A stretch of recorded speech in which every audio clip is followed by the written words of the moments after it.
Hello friends, welcome to Venky tech. இந்த வீடியோவில் என்ன பார்க்க போகிறோம் அப்படின்னு பார்த்தீங்கன்னா, நான் எதுக்காக சிங்கப்பூர் வர்றதுக்கு ஸ்கில் அடிக்காமல் எதுக்காக எஸ்பாஸில் வந்தேன் அப்படின்னு சொல்லிட்டு தான் நம்ம வந்து இந்த வீடியோவில் பார்க்க போகிறோம். ஸோ சிங்கப்பூர் பற்றிய நிறைய வீடியோக்கள் நம்ம வந்து வெங்கி டெக் சேனலில் போட்டிருக்கோம். ஸோ அதை பார்க்காதவங்க பார்த்து தெரிஞ்சுக்கோங்க. மேலும் சிங்கப்பூர் பற்றிய தகவலுக்கு நம்ம வெங்கி டெக் சேனலை சப்ஸ்கிரைப் பண்ணிக்கோங்க. சரி, வாங்க இந்த வீடியோ பார்த்துடலாம். அதாவது நான் சொல்கிறது வந்துட்டு ஒரு 1 இயர் 2 இயருக்கு முன்னாடி அப்போ வந்துட்டு ஸ்கில் அடிக்கிறது அப்படின்னா, ஃபர்ஸ்ட் ஸ்கில் அடிக்கிறனா என்னன்னு பார்த்துருவோம். ஸ்கில் அடிக்கிறனா இப்போ சிங்கப்பூரில் இந்த PCM permit, CPR, S pass, E pass இந்த மாதிரிலாம் பெர்மிட் வந்து இருக்கு இல்லையா. இப்போ இந்த எஸ்பாஸ் இபாஸில் போகணும் அப்படின்னா எக்ஸ்பீரியன்ஸ் வேணும், டிகிரி வேணும். அப்படிங்கிறப்போ இதில் போக முடியாதவங்க சிங்கப்பூர் வரணும் அப்படின்னா இந்த பிசிஎம் பெர்மிட், சிபிஆர் இதில் வரலாம். இதில் வந்தோம் அப்படின்னா வேலையும் கஷ்டமாக இருக்கும், அது போக சேலரி வந்து ரொம்ப குறைவாக இருக்கும். அப்போ மீடியமான சேலரி வேணும் அப்படின்னா என்ன ஒரு ஆப்ஷன் இருக்குது அப்படின்னு பார்த்தீங்கன்னா, இந்த ஒர்க் பெர்மிட்ல நம்ம ஊரில் டெஸ்ட் அடிச்சு வர்றதா வந்துட்டு ஒரு மீடியமான சேலரி வந்துட்டு வாங்கக்கூடிய ஒரே ஆப்ஷன். ஸோ அப்படிங்கிறப்போ இப்போ 2 வருஷத்துக்கு முன்னாடிலாம் டெஸ்ட் அடிக்கிறது எப்படி இருந்துச்சு அப்படின்னா, நம்ம இப்போ வந்து ஒரு இன்ஸ்டியூட்டில் போயிட்டு அப்பாயின்மெண்ட் போடுறோம் அப்படின்னா அதிகபட்சம் ஒரு 2 மாதம் ட்ரைனிங் கொடுத்துட்டு ஒரு 4-5 மாதத்துக்குள்ள வந்து சிங்கப்பூர் வந்துட்டு வேலைக்கு வந்துடலாம். அப்போ அதுக்கெல்லாம் பார்த்தீங்கன்னா கிட்டத்தட்ட ஒரு டெஸ்ட் அடிக்கிறதுக்கே வந்துட்டு ஒரு 3 லட்ச ரூபா, 2.80 இந்த மாதிரி ஆகிடும். அதுக்கப்புறம் வந்துட்டு நம்ம வேலைக்கு வந்துட்டு ஒரு 1.5 லட்ச ரூபா, 1.30 வரைக்கும் ஆகிடும். அப்படி பார்த்தீங்கன்னா ஒரு 4 லட்ச ரூபாலேருந்து ஒரு 4.30 வரைக்கும் வந்து டெஸ்ட் அடிச்சு போகிறதுக்கு வந்துட்டு செலவாயிடும். ஓகேங்களா. அப்போது இது வந்துட்டு 1 இயருக்கு முன்னாடி வரைக்கும் ஈஸியாக இருந்து டெஸ்ட் அடிக்கிறதுக்குலாம் வந்து ஈஸியாக இருந்துச்சு. அந்த டைம் வந்துட்டு பிரச்சனை இல்லாமல் இருந்துச்சு. ஆனால் இப்போலாம் பார்த்தீங்கன்னா கோட்டா பிரச்சனை இருக்கிறதுனால வந்துட்டு நீங்கள் ஒரு இன்ஸ்டியூட்டில் போய்ட்டு ஜாயின் பண்ணுறீங்க அப்படின்னா அவங்க கூப்பிட்றதுக்கே கிட்டத்தட்ட ஒரு 8 மாதம் ஆகிடும். அப்போ அவங்க கூப்பிட்டு டெஸ்ட் அடித்து சிங்கப்பூர் வர்றதுக்குலாம் வந்துட்டு கிட்டத்தட்ட 1.5 வருஷம் ஆகிடும். ஸோ இப்படி இருந்ததுனால அப்போ நான் என்ன பண்ணுறேன், இப்போது டெஸ்ட் அடிக்காமல் ஏன் வந்தேன் அப்படின்னு கேட்டிங்கன்னா, இப்போ டெஸ்ட் அடிக்கிறதுக்கு 4,40,000 வரைக்கும் வந்துடுது.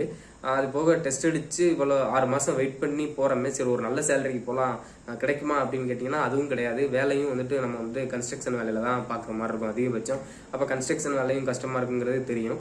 ஸோ கன்ஸ்ட்ரக்ஷன் வேலைக்கு வந்துட்டு 4 லட்சம் கட்டி 4-5 மாதம் வெயிட் பண்ணி போகிறத விட அதே 4 லட்ச ரூபா நம்ம வந்துட்டு ஒரு எஸ்பாஸில் போட்டோம் அப்படின்னா நம்ம வந்துட்டு ஒரு நல்ல சேலரிக்கு போயிடலாம், வேகமாகவும் நம்ம வந்துட்டு வேலைக்கு போயிடலாம். அப்படிங்கிறக்காக தான் நான் வந்து பிளான் பண்ணிட்டு இருந்தேன். ஸோ அந்த டைம் வந்துட்டு ஏன் எஸ்பாஸ் வந்துட்டு எல்லாருக்கும் கிடைக்குமா அப்படின்னு கேட்டிங்கன்னா கண்டிப்பாக கிடைக்காது. ஜென்ரல் ஒர்க்கர் கிடைக்கும். அது சில பேர்த்துக்கு வந்துட்டு லக் இருந்துச்சுன்னா அவங்களோட ரெஸ்யூம் செலக்ட் ஆச்சுன்னா ஜென்ரல் ஒர்க்கர் வேலைக்கு வந்துட்டு வந்துடலாம். மற்றபடி எஸ்பாஸுங்கிறது அவ்வளோ சீக்கிரம் வந்துட்டு யாருக்குமே கிடைக்காது. கொஞ்சம் வேலையில் நாலேஜ் இருக்குது, நல்ல எக்ஸ்பீரியன்ஸ் இருந்தால் மட்டும்தான் நம்ம வந்துட்டு எஸ்பாஸ்லேயுமே வந்துட்டு வர முடியும். ஸோ அப்படிங்கிறப்போ சரி ஓகே, நான் தான் என்ன பண்ணுறேன், வேகமாகவும் வேலைக்கு போகணும், நம்மகிட்ட வந்து ஸ்கில் அடித்து போகிறதுக்கு டைம் இல்லை. ஸ்கில் அடித்து போனோம்னாலும் நமக்கு ஒரு பெனிஃபிட்டும் கிடைக்க போகிறது இல்லை.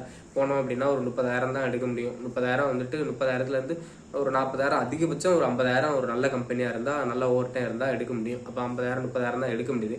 அப்போ கூட்டி கழிச்சு பார்க்கும்போது நம்ம 4-20 லட்சம், 4,20,000 வரைக்கும் கட்டுறோம். அப்போ டெஸ்ட் அடிச்சு போகிறோம் அப்படின்னா மந்த்லி ஒரு 30,000 கணக்கு பண்ணோம் அப்படின்னா கணக்கு பண்ணி பாருங்கள், அதை வந்து எடுக்கிறதுக்கு எவ்வளோ நாள் ஆகுது. கிட்டத்தட்ட ஒரு 10 மாதம் ஆகிடுது, 10-12 மாதம் ஆகிடும்.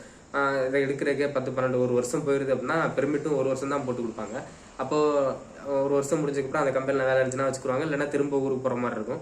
அப்படிங்கிறப்ப திரும்ப ஒரு 1.5 லட்ச ரூபா கட்டி வர்ற மாதிரி இருக்கும்.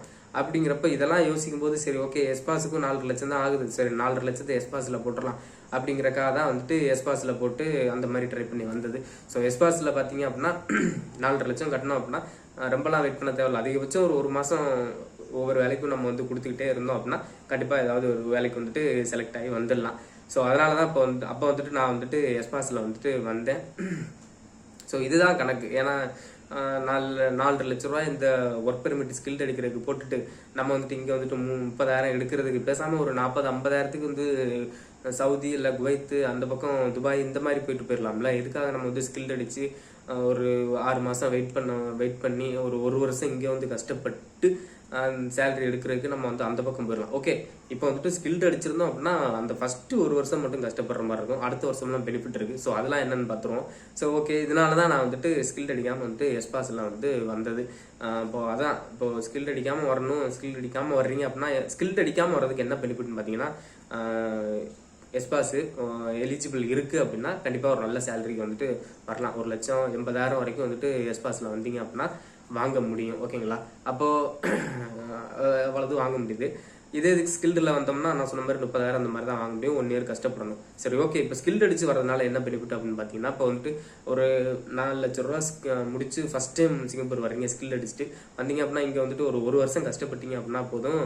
அதுக்கு அடுத்த வருஷம் வந்துட்டு நீங்கள் வந்துட்டு உங்கள் கம்பெனி வந்து எக்ஸ்டெண்ட் பண்ணி கொடுப்பாங்க. அப்படி இல்லைன்னா நம்ம வந்து வீட்டுக்கு போயிட்டு வர்ற மாதிரி இருக்கும். வீட்டுக்கு போயிட்டு வர்றோம் அப்படின்னா திரும்பவும் 4 லட்ச ரூபா கட்டணுமா அப்படிங்கிறது கேட்டிங்கன்னா கிடையாது. அதாவது ஸ்கில்டு அடிச்சவங்களுக்கு. அப்போ நீங்கள் வந்துட்டு திரும்ப வரணும் அப்படின்னா ஒரு 1,20,000 அதிகபட்சம் 1,50,000 லட்சம் வரைக்கும் கட்டினா போதும். நம்ம வந்துட்டு திரும்ப ஒரு 40,000 50,000 சேலரிக்கு வந்துட்டு வந்துடலாம். ஆனால் இப்போ இந்த எஸ்பாஸில் பண்ணுவாங்க என்னன்னா, எஸ்பாஸில் வந்துட்டு ஒரு 4.5 லட்சம் கட்டி இருக்கீங்க, வந்துட்டு இங்கே சிங்கப்பூரில் வேலை பார்க்குறீங்க, 2 வருஷம் பெர்மிட் போட்டு கொடுப்பாங்க.